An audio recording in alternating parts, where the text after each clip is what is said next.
name is Ann Bard. My name is Ann Bardove. I'm a member of the IAWE, and it's my pleasure to be with you tonight. And as we explore the subject of balance in our lives these days. This evening's readings explore the conflicting emotions we all feel, trying to keep going and to keep writing these days. Sometimes we have to cope with the need to protect ourselves from freaking out as the war grinds on, by shutting off, shutting down, and growing a thick skin is survival mechanisms. And yet, as creative people, we also need to stay open to experiencing our environment and all it contains, and then to give voice to our feelings and bear witness. So we're always, these days, teetering between one and the other. Tonight, we have 9 writers who will invite us to share in their search for balance. The evening is dedicated to the art that arises from living through these turbulent times, and I hope you find it meaningful. Okay, so Mike Stone is going to give us the scroll. The scroll is all the poems in order. Our first reader is Dina Yehuda. So Mike, put it on the screen and let's get on with it. And I can't hear you, Mike, so I think I still can't hear it's you. not going to put it on the screen. No, the host has disabled participant screen sharing, so you have to give me the. I will share. Oh, you'll share? No, I will share the what do you call it? Yeah, Scroll? Share multiple participants can share simultaneously. Oh, okay, fine. Just allow the face to be also present. The face. Okay. Yeah. So anyway, did you pass me the ability to share yet? Yes, I did. Okay. No, I passed it to Okay. everyone. So I see. Okay, we're fine. So while we're doing this for that few seconds, I want to introduce my mother.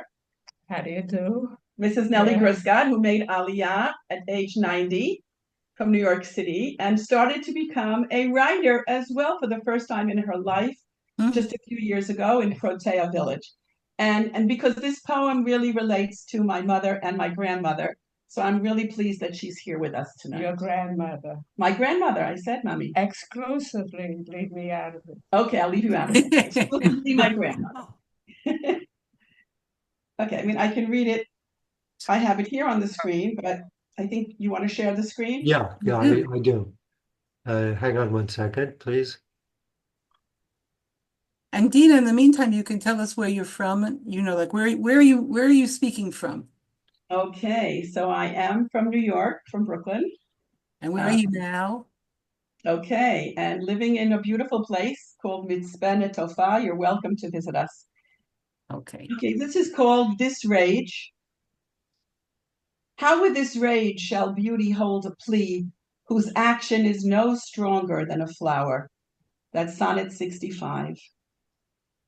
The faith my grandmother held in her small hands, boundless, unfathomable, keeps me.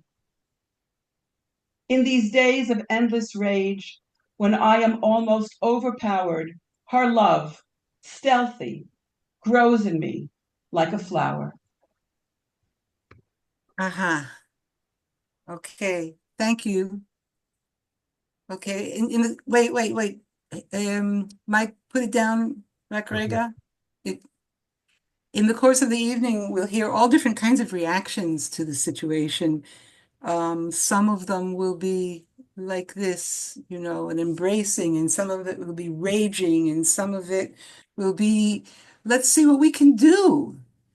Our next reader is Hillel Shenker, who is in that direction. Hillel, please step up. Tell us where you're reading from. Where are you situated physically?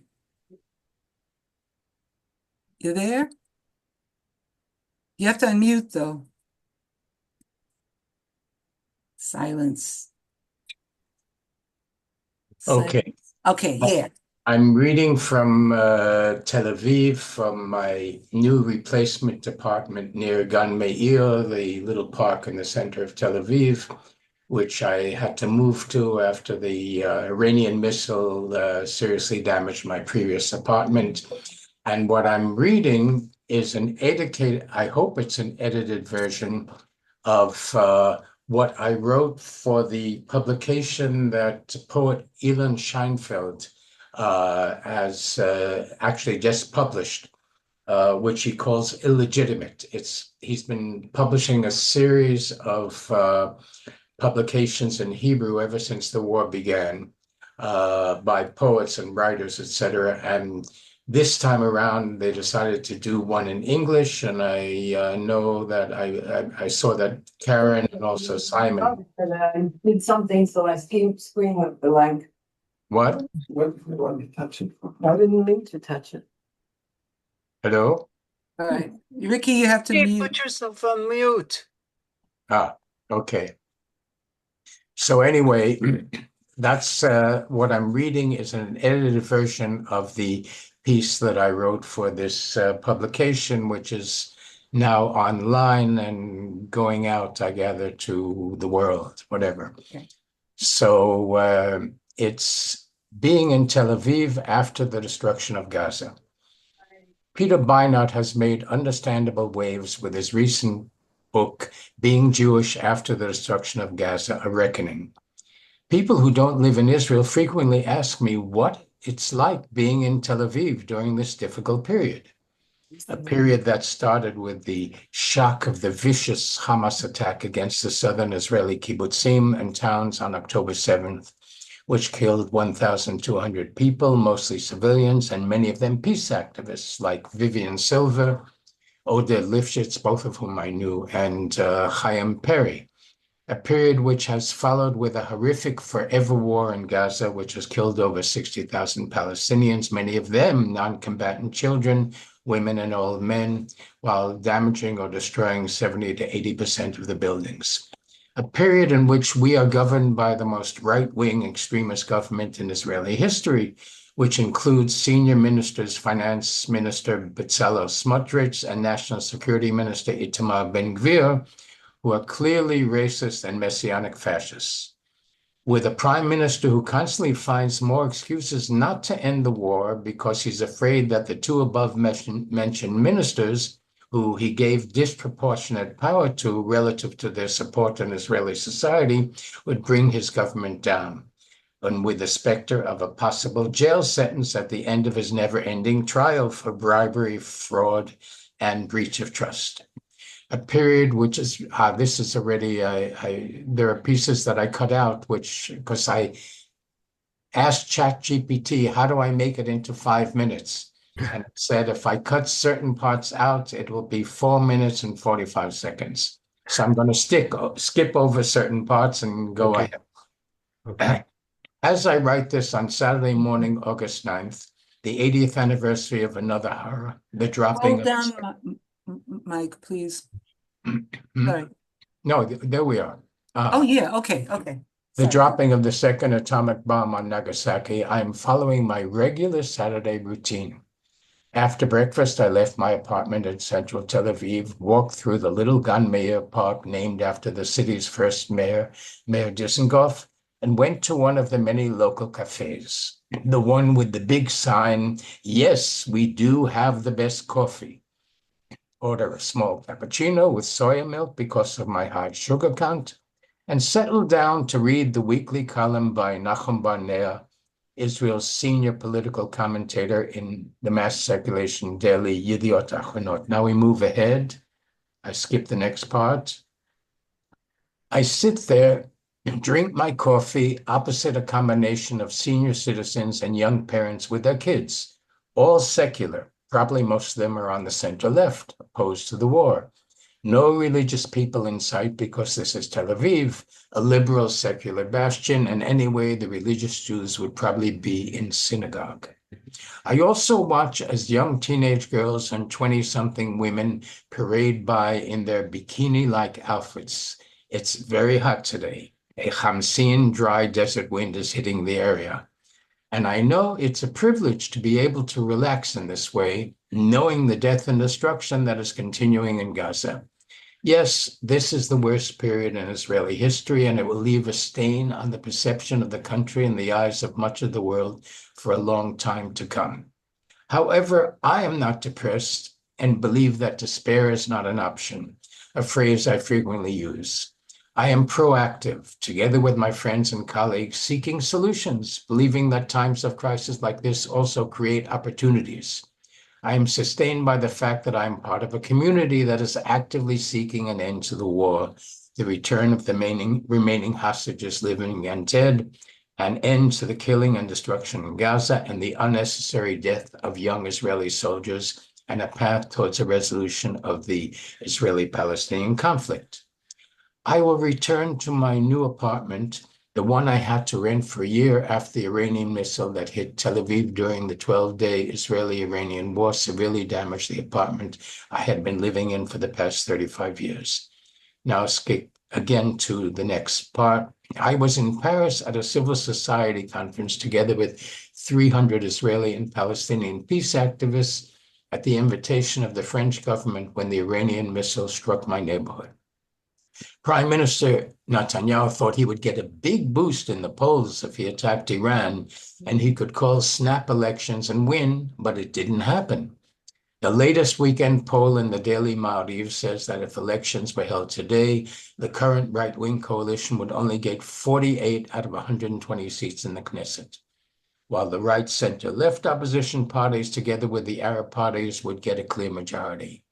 I am a disciple of the great I.F. Stone, my role model for what it means to be a good journalist, and his philosophy of critical reading so that you can understand the reality of what's going on, as Marvin Gaye once sang.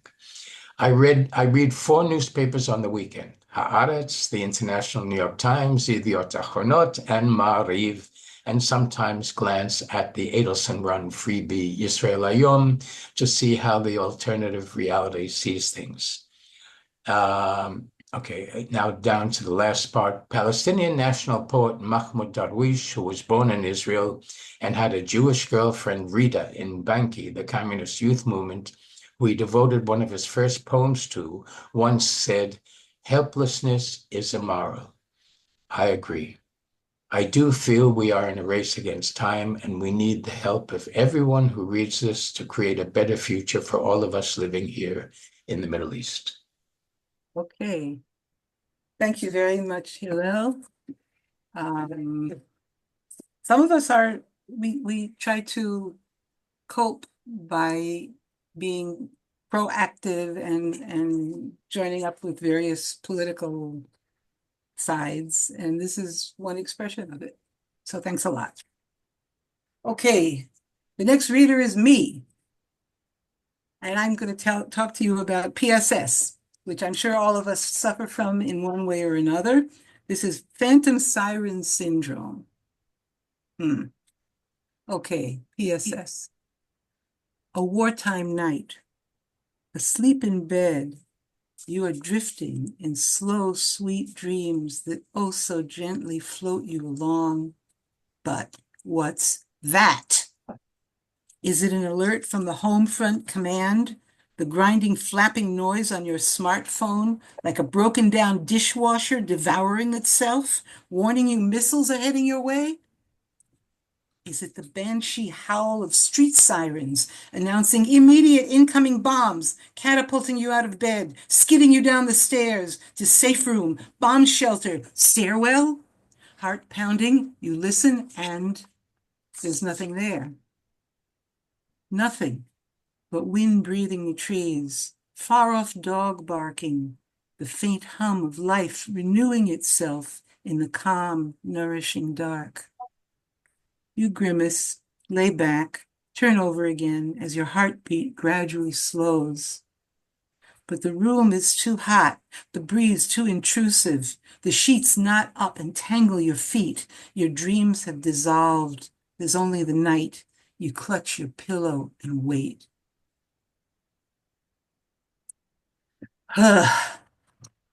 Okay, there's another poem. I have another poem, which is the daytime version of this, I suppose. I watch myself move through the world, and no one notices I am not there. This is, yeah. I am out of sync with myself.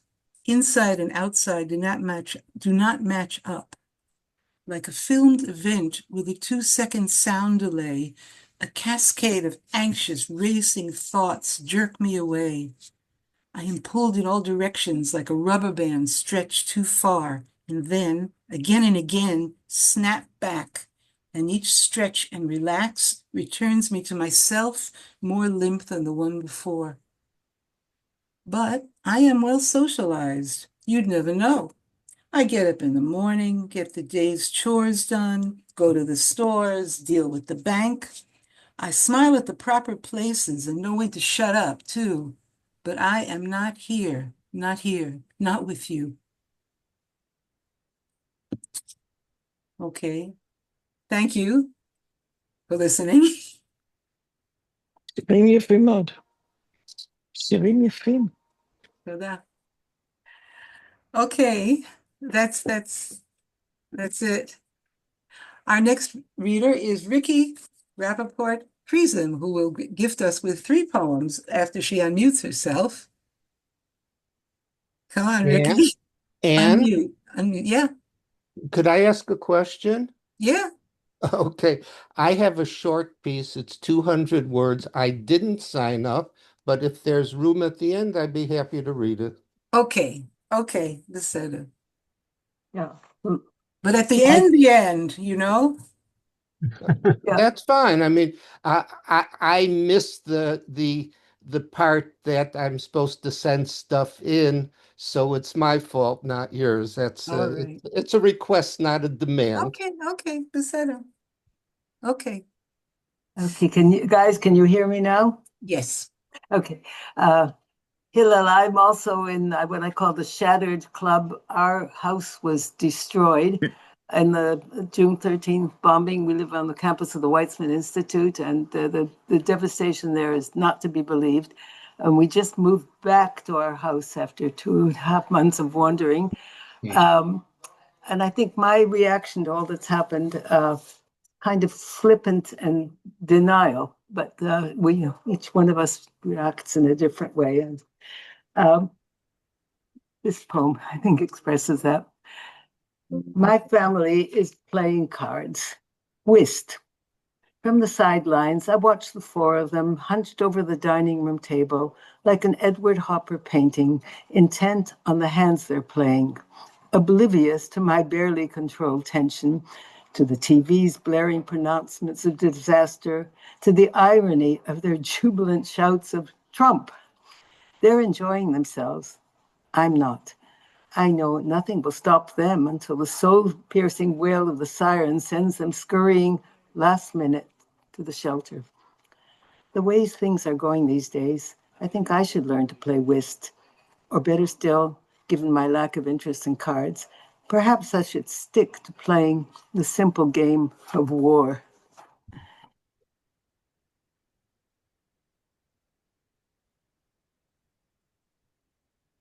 This one is, I think we all have these feelings sometimes.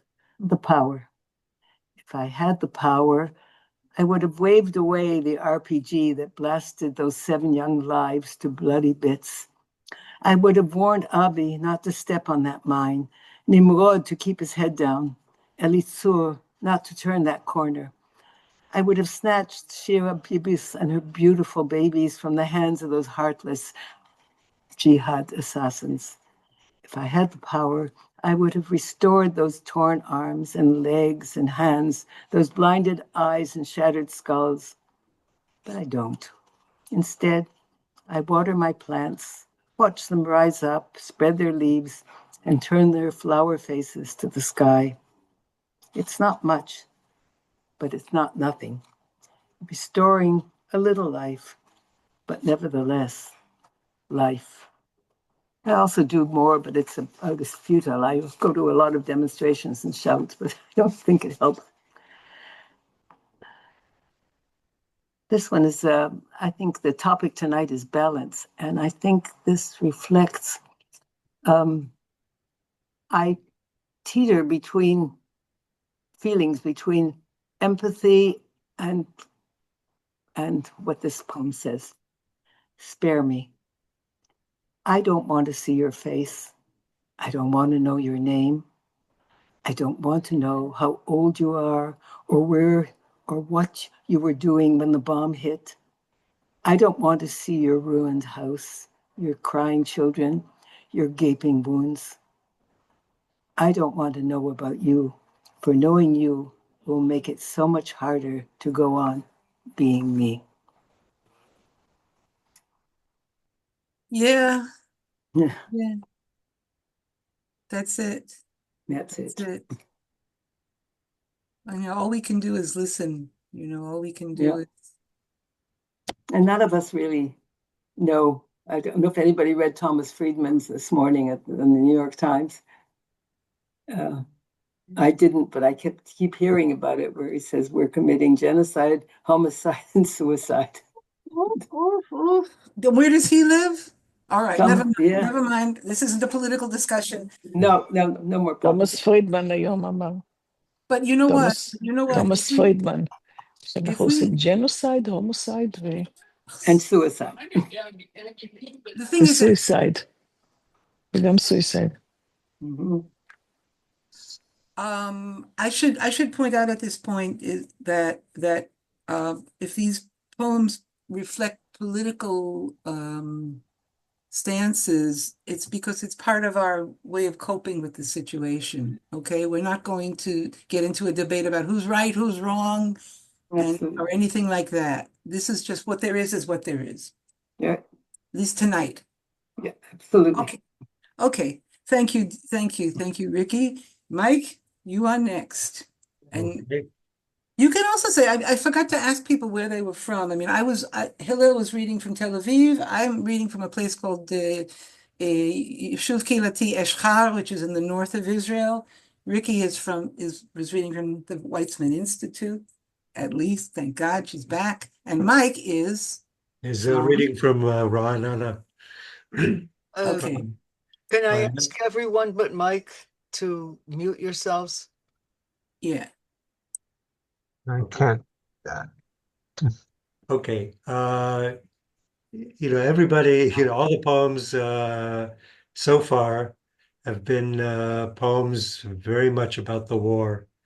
And now, during the period of the war, for some reason or other, I had a slew of poems come into my mind, my brain, onto paper. But they don't really seem to have anything about the war, maybe indirectly, maybe it's a kind of escape.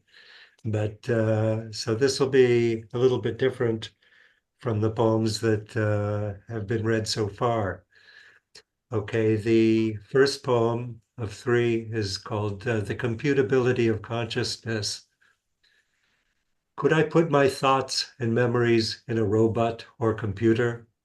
Could they love or hate, feel sad or happy, taste the tang of tangerine, and feel the umami of orgasm? I can't compute the solid geometry of a perfect breast, but I know it when I see it. I think robots and computers are a little bit like us, a little digital and a little analog. Okay, that's the first. Second poem is called Why Art? A long time ago, Bobby Burns begged the gods to give us the gift of seeing ourselves through another's eyes. Well, it rained gifts from the heavens, and it's still raining gifts to this day, with no let up in sight. Those gifts are the arts that allow us to see what artists see, books of stories and poetry to think what writers think, music to hear what singers and musicians hear, and dancers to show us what is possible to be or not to be. Without these gifts, you'd just be you, confined as in a prison. And last one is called Letters from the Womb. Now that I am finally dead and gone, I thought you might like some answers to all your questions about our afterlife, whether there really is a God or God, and whether there is a heaven for the good among us and a hell for all the rest. If a bluebird alights on my gravestone, that will mean there is a God. And if a magpie, then there's a devil too. If a robin redbreast does alight, then there's a heaven for good souls. And if a mynah bird, then hell for the others. But if no bird alights on my poor headstone, then rise up off your knees and bless what you can see and feel, and know you will return the way you came. Okay. If an explanation is required, I'm using as a metaphor, the grave is a metaphor for a womb. And so, we're born from the womb and we exit stage right from the womb also, via the womb. Anyway, I go back to Scroller now. Okay. Thank you, Mike. You're welcome. Thank you. You see, this is yet another way of coping Yeah. Yep. is not addressing the situation directly. Yeah. And sometimes we really need that, you know. That's what Netflix is for also. Yeah. Next up is Karen Alkalay-Gut, who did not say that she was the chairperson of the IAWE, although she is and has been our fearless leader for many a year. And now she's going to read some poems. Actually, it's not fearless. I'm giving you the benefit of the doubt, all right? Thank you. I'm from Tel Aviv, Mm. and what else? And this is a Bible story. When they opened the door to the ark, the hatch unfolded to show blue sky, and then slowly we began to see ruins, what was left of the world as we knew it. The birds flew out before us, eager to grab whatever might be edible, even if sea-soaked, unaware of what might have been lost, uncaring of what needed to be restored.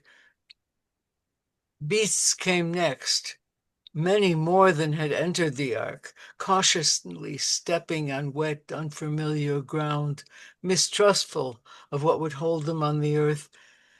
And then we strode out, blinded by sun, believing the world could be as it was as we stepped over bodies, cities, our own libraries, ignorant of where to begin. I'm very worried about what our next phase will be, that how art will begin again. I'm not worried. I'm just very concerned with this. The next one is directly about our lives. It was written on Friday. Timing. And someone has to go on mute. David?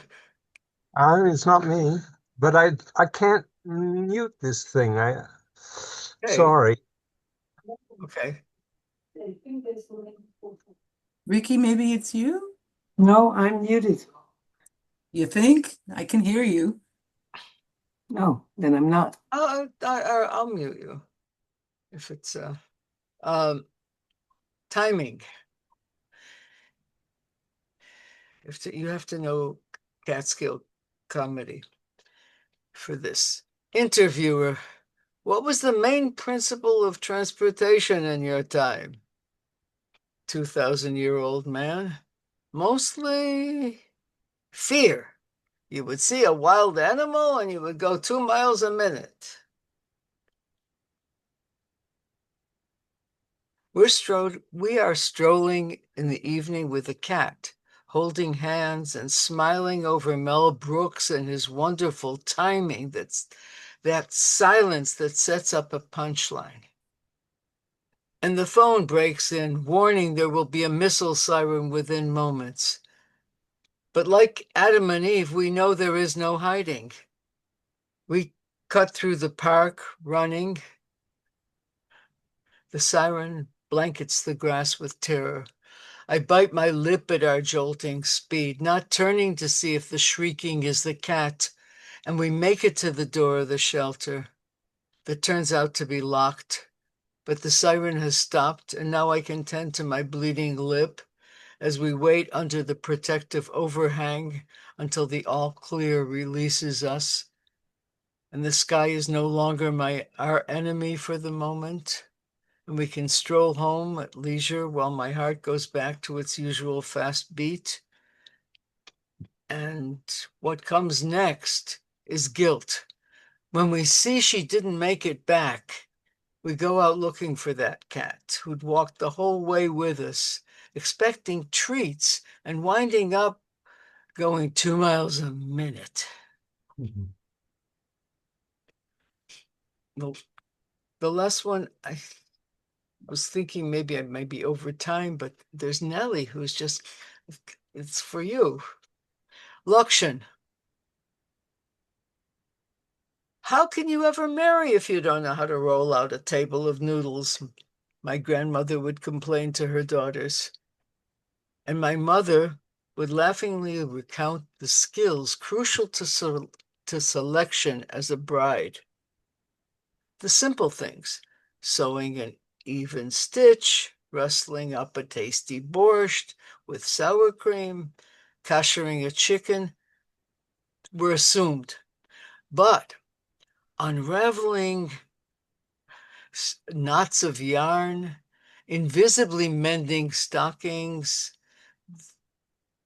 these were tests of endurance to see how well she'd be able to quiet a fussy child while sweeping out a muddy floor in midwinter, keeping accounts of his expenses unperturbed by how the money was spent, managing the business on her own to give him time to pray at least 3 times a day. These challenges would come later, until one day, all of these essential skills suddenly became the source of humor, then nostalgia, and then forgotten. Uh-huh. Mhm. All right. Thank you, Karen. Cute. This is yet another way of coping, you know. I find myself also thinking about the past and things that are totally irrelevant to the present. Okay, Judith. Judith, I don't know how to pronounce your name. Judith? Are you here? Yes, you must be here. Judith? Yes. Does Can you Yes. hear me? Because I had some disturbances in the sound. Ah, but I can hear Is you it? now.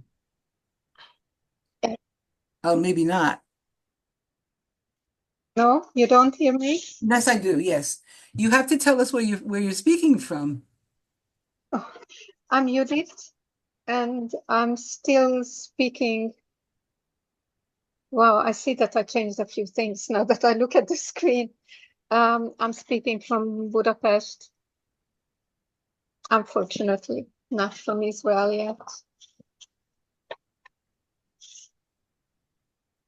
Okay. And shall I Yes, yes, start? yes, yes, yes. Please. And the gesture remains.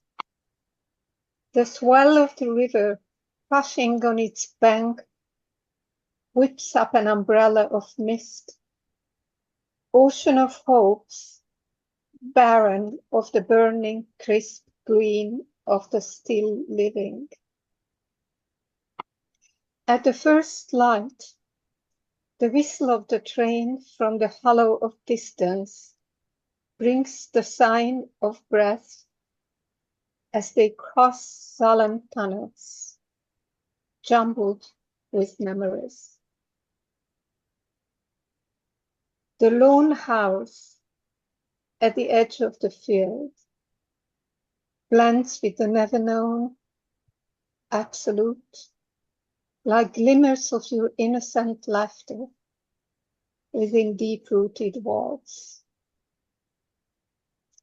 Will we wake from the grotto's dreadful slope to a heart permitted to feel, to the gesture that forgets itself in its immeasurable passion? E il gesto rimane, misura il vuoto, ne sonda il confine, il gesto ignoto che esprime se stesso e non altro. I'm sorry I could not read the inspiration. That was one of the inspiration to this poem. It's Montale's Tempi di bello sguardo.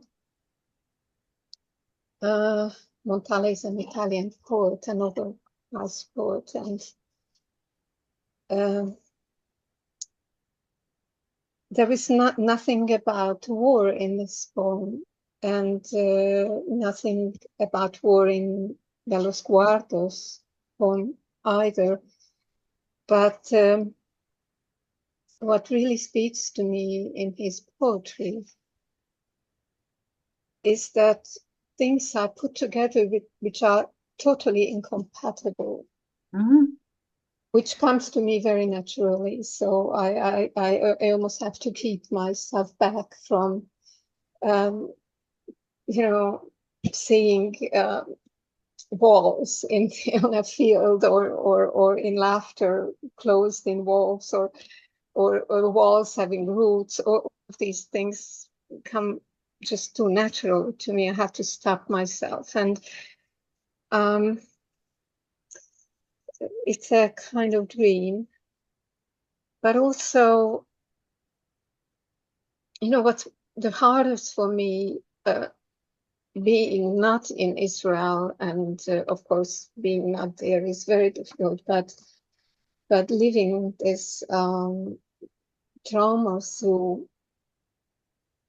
somewhere else is that it seems that everybody knows what's good and bad, and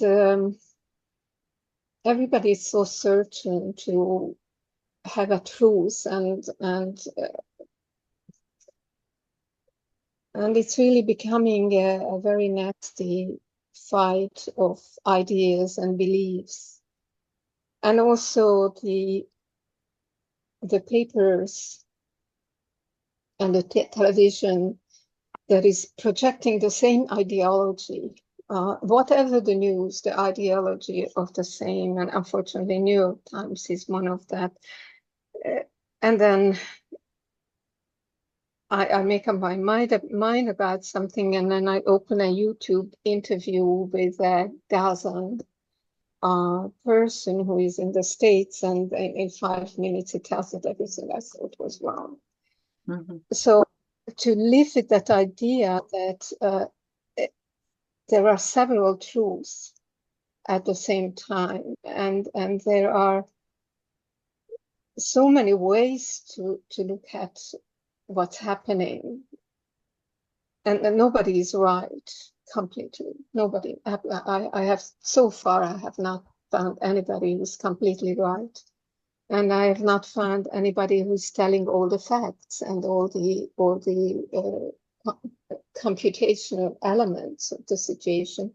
Everybody, every paper, and every person, myself included, knows certain things, and so this challenge to live with so many truths and try to find a direction within it, and try to find a solution which is not going to be a good. There is no good solution at the moment. There could be a good solution in an imaginary world, and I have a good solution, and it's a very easy solution, but the constellations are not yet there. Well, this is the thing about balance, okay, and you definitely have put your finger on it. That there is that, yeah. That's Okay. more. I thought that we were limited to one. So thank you for sharing this with us, and I'm sure that we this is something we can all identify with too, I would imagine. Okay, our next reader is Yossi, who has been waiting patiently. And see, I told you you'd have enough time. Yes, thank you very much. If you hear me, I'm calling from Belgium. Belgium? Yes, Uh-huh. in a place that nobody heard of called Grimbergen, which is not far away from Brussels. It's a Flemish area. And even though we hear and see horrible things about what all the governments, including in Belgium, say, we don't feel it, which doesn't mean it does not exist in the background. But basically, we live here normally. Mhm. Now, of course, we are stuck like most of the Jewish people worldwide with our TV, seeing the channels in Israel, mainly the, let me call them normal channels like 12 and 13, and getting news quite rarely and quite online and quite immediately. And having broken hearts like many people when we see much of the suffering that goes there in the background, which doesn't seem to, somehow the government doesn't seem to feel the same. But it's not a political meeting, this one. Right. I'm trying all through the last period to, and I'm trying unsuccessfully, I must say, to feel and highlight moments in the lives of the people who have family or friends still in Gaza, dead or alive. Okay. And well, I have a collection of such, and this is just one such attempt. Poem is called Luckily. Luckily, okay. The only thing Grandpa asks in his few moments of lucidity is about you. Is he back? Luckily, his moments of lucidity are rare in between. It breaks my heart. The baby is not baby anymore. He's almost child. He starts understanding time and does not understand why time is a long thing and why time takes time. And first thing every morning, he asks about you again, relentlessly. Luckily, he sleeps well at night and does not ask while asleep. I am disconcerted every morning when he wakes up and I know he'll ask again. It breaks my heart. The puppy grew faster than the baby, yet luckily it has no notion of time. Still, I wonder, why do I find it many times sitting in front of the door, his tail suddenly thumping like 1,000 drums when the handle rotates? Then the door opens and it's not you. Then it walks slowly to its rug, tail between legs, lies down, and watches the world as if the best of toys was taken away from it. It breaks my heart. No luckily for me. Unluckily, no luckily for me. Not in the present tense, at least. I put Grandpa to bed, the baby in his cot, the puppy on his rug, and envy their instances of luckily. I know, envy is the wrong word to use, but I use it. I know my moment of luckily will be the one when I will be able to talk about it past tense and not a moment before. My heart is broken, but no one knows, only you. I wait. I still wait. I wait.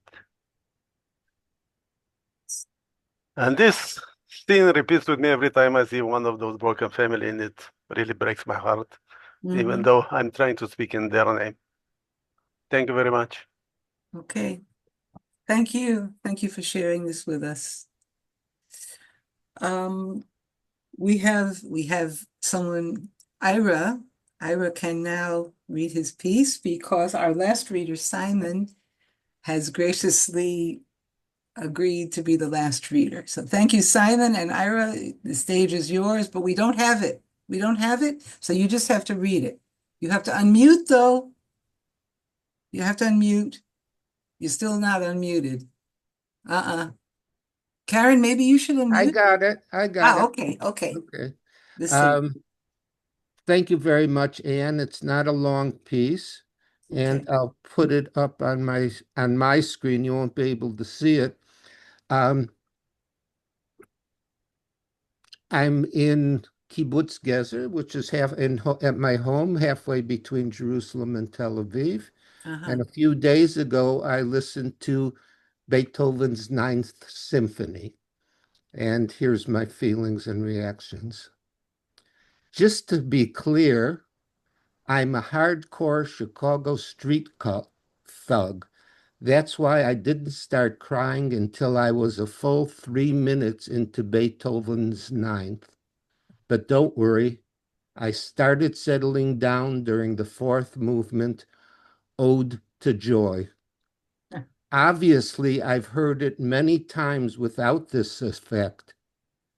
I had considered it excellent music, but never had thoughts about its meaning or inspiration.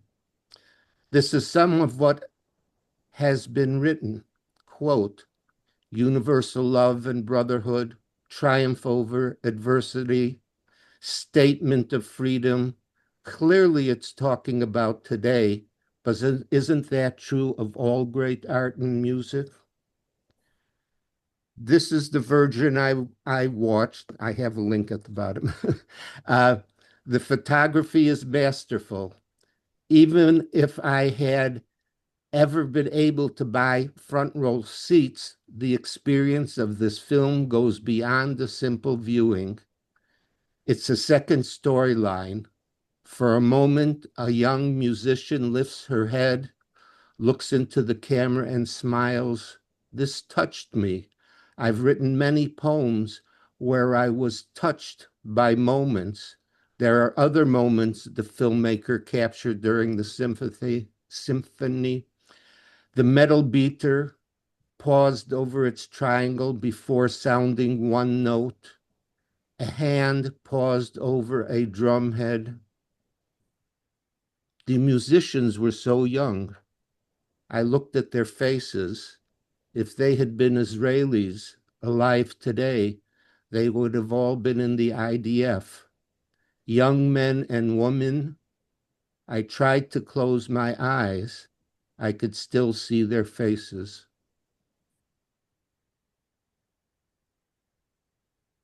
That's it. Thank you. Thank you, Anne. Thank you for sharing it with us. Okay, Simon, you're up. Simon, where are you speaking from? Well, from Rakefet in the north. I'm on a sort of family holiday with all of my children. You're in Rakefet? Yeah, but You're usually 10 I'm. minutes away from me. Well, I'm afraid I'm leaving tomorrow. Why didn't you say something new? Actually, I was in the Mozart today. I was like next Oh, really? to Oh, these wow. rooms. Well, I was losing my car keys in Yod, what's it called? Yod Fat? Yod Fat. Yeah. Anyway, so I'm in Jerusalem. I'm afraid my screen has got a problem, so it looks sort of very. It doesn't look good to me. I hope it looks better to you. I was in London. I had just had a book published, and I was on my way to my last. I was doing some readings from the book in various places in England, and my last engagement was on October the 7th, and I was just about to leave home, where I happened to look. I looked at the WhatsApp between my family in Israel and friends, and it was, "You okay?" "Yeah, I'm fine. How about you?" And I thought, "Oh, this is war." So I made some phone calls, and I was going to stay at home and watch television. My wife said, "No, go to the book fair, be with poets, they'll understand better. What are you going to do watching the television?" So was where I was. The book is about 50 odd years of living with the violence, and working in Jewish and Arab communities at the same time. So with regard to Hillel, yes, despair is a terrible thing, although I often seem to feel it these days, but hope is the most important thing.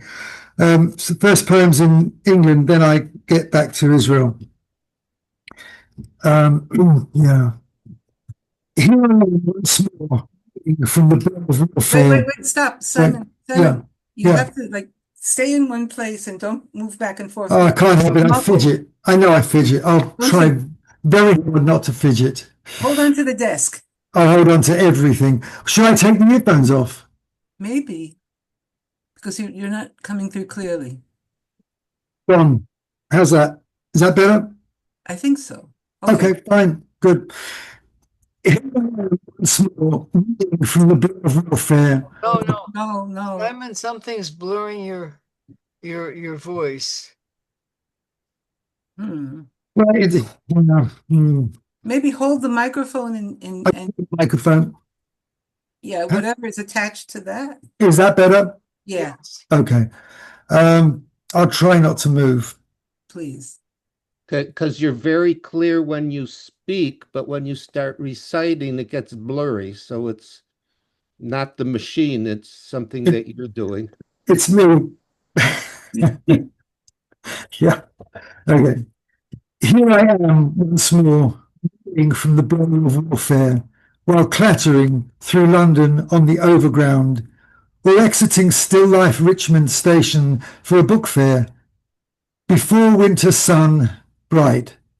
Sky, cloud streaky blue, through swaying trees in thin breezes. The dragged aura of migraine passing to reveal the irony of all things working well so far from home. And it strikes me that I might not get back, although this seems unlikely. But what if these already dying are the seeds of all our dead? What if the devastation continues into an endgame, and I never see again you who I have chosen, and you who come from our being? What if all that we have left is circumstance outside desolation?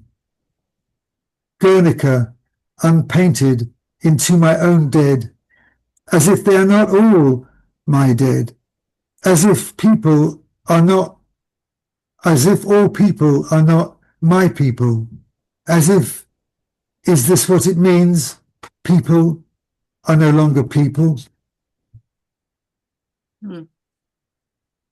Jerusalem, end of October, 2023. I'm going to interrupt you. That was a marvelous poem. Thank you. Thank you.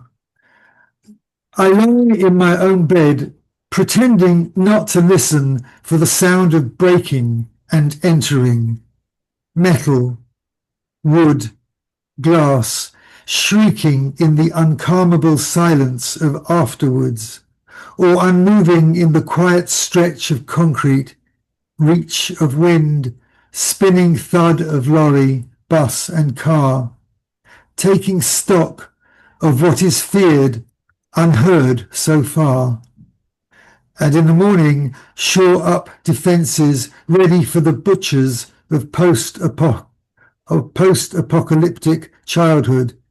Secrete hammer here, screwdriver there. Wait for balconies to shatter, all our doors blown off the hinge of days to come. Wow. Okay. Yes. Thank you. Thank you. Thank you for your apocalyptic visions. And yeah. And thank you all. Hang on, I'm supposed to have two more. No? Oh, yeah. Yeah. It's there. No, it's there. It was there, wasn't it? Oh. I only got two of them.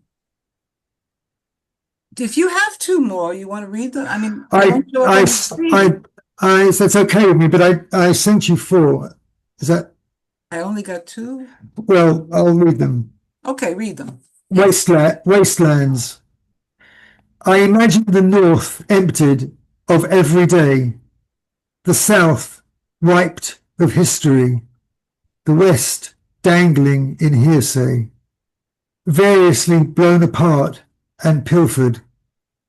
Pygmy oak, subras, fig, carob, mongooses, desert fox, ibex, hyrax, eventually reclaiming relics of home, crater cracks, slaughter stacks, baggy space of wisdom trees uprooted for railway tracks, pioneered swamps unfielded by free force rain and river, and once again we are wandering wildernesses, but this time leaderless and confused by differences between promise and blinkered scheme.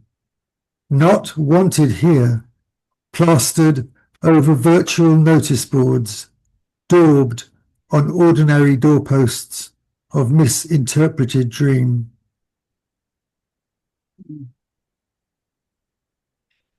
Spring 2024 in particular.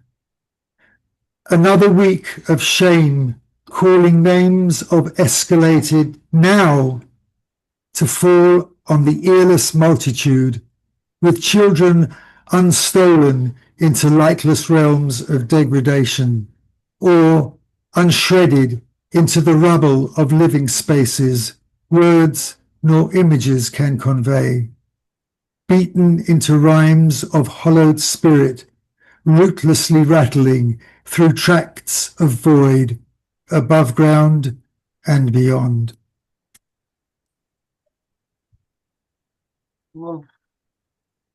Well, what I said before is true. Thank you for sharing your apocalyptic visions, you know.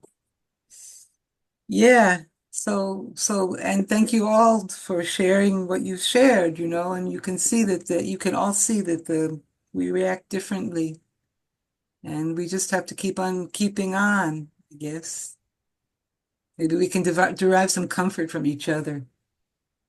Karen, would you like to say anything to end it First of off? all, I want to thank you all, and especially Anne, of course, and Mike, but all of you have been you've kind of shared my dream in a way. I realized at some point that we have all been silent about our situation to each other for the past 2 years. Almost 2 years. It's 690. It's almost 700 days. We have all been unable to speak because we're afraid to scare someone else, or we're afraid to scare ourselves, or we're afraid to, or we have no comfort to give. And now you can see that we can be scared, we can be comforted, we can bring the past in and understand it better. We can sometimes hope, as I hoped, for a better future and a new kind of beginning. The way after World War I, all of literature changed, as well as as well as the rest of the world.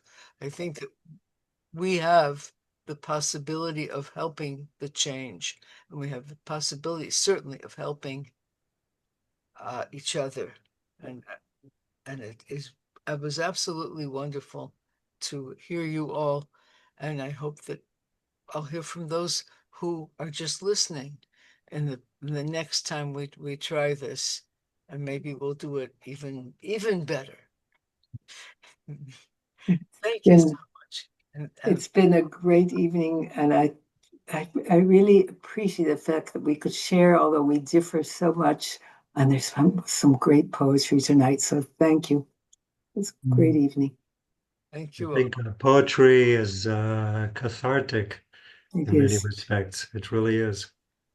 Yeah, I think we're fortunate that we can write. I think there are people who can't express. I find that the fact that I can write is a gift, and some of you really have that gift to And it is, in a way of putting everything together. What Judith said, that there's no one person that can put everything together, but if we do it together, maybe we can put it all together and move forward too. The thing is, what Judith said, that there are many truths, okay, and I find myself getting dizzy between all the truths, and so when I put it down on the paper, because I still am, a dinosaur and write things on paper, I look at it and I say, yeah, these things coexist. All these things exist simultaneously. I'm not crazy for feeling like how can all this be going on at once, because it is going on at once. And it kind of gives me the legitimization to keep feeling what I feel.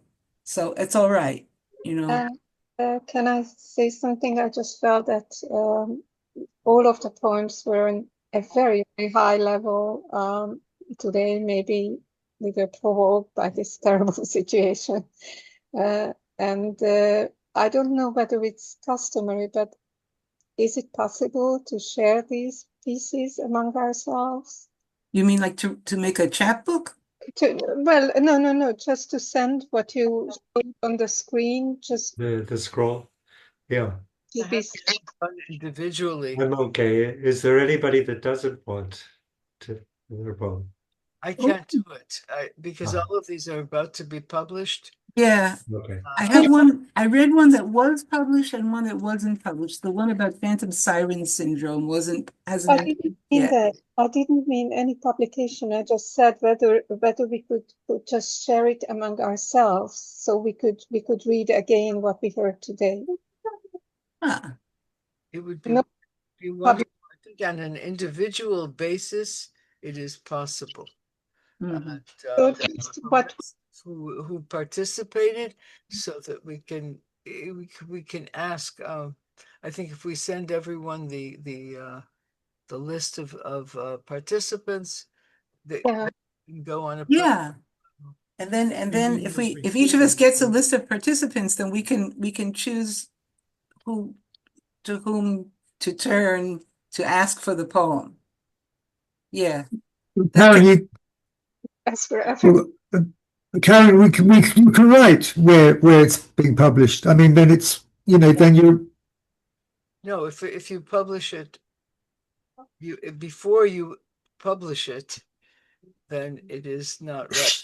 Yeah, but this isn't. I mean, this isn't a publication. I don't think That's the problem. It is considered a publication. Oh, it is. Ourselves. Ah, I see. Okay. So you can do it if you want to, and you can send it to individuals, but you can't send it to a group. Actually, everything becomes so much more complicated now that we have Zoom. So that I apologize. I mean, you can all do what you feel you want to do. If you want to send it out, send your poem. It would even if to David, who was David Browner, who was putting out the next Accord very shortly, and may well include your poem, which would be, I think, very enlightening for a lot of the readers, because I think that we didn't reach the wide audience that we could reach. That we How many people do I'm not working on my own computer tonight. How many people are participating tonight? 22. How many? 22. No, yeah, it's too bad. Maybe we should have a repeat performance, because I think there was some great poetry tonight. We also recorded it, and that recording will go on Zoom. It'll go on YouTube. It'll be on YouTube, right? Yes, from Zoom to YouTube. Yeah. And on our YouTube channel, if you look up IAWE Writers, you find us, and we have many of the programs that we have produced in the past couple of years. And if you really, if you're one of these people that doesn't like to look at yourself while you're on the screen, you will finally see what you look like.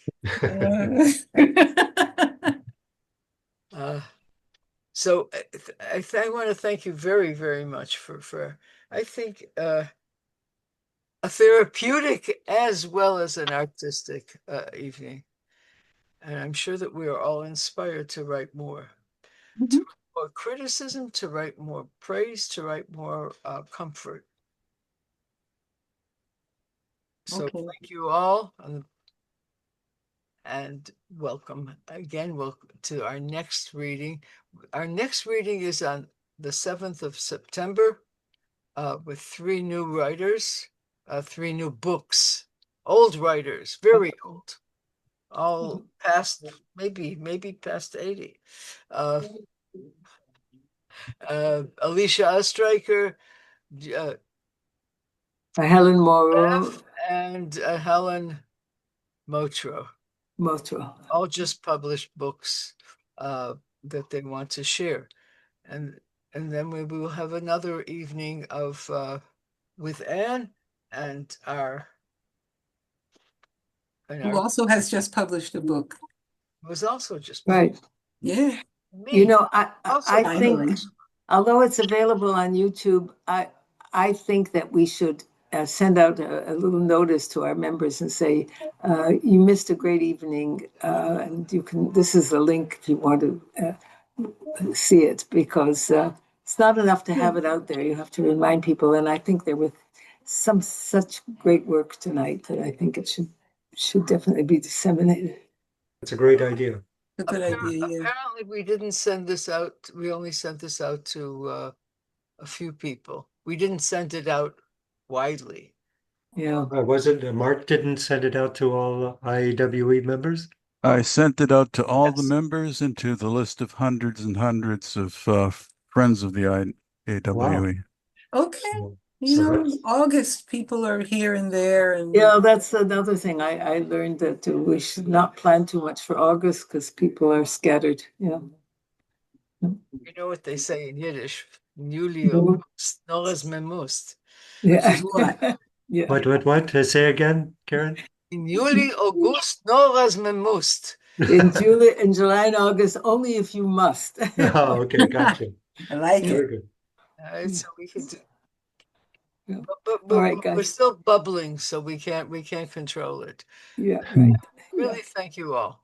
Thank you. I have to over and out. I have to go take care of the grandchildren. Over and out. I'm muted. Over and out. Over and out. To all the good Okay. nights. And Good to night, all. all. Good night. Good night. Thanks Thank for you. coming. Laila Tov. Laila Laila too. Tov. Bye. Bye.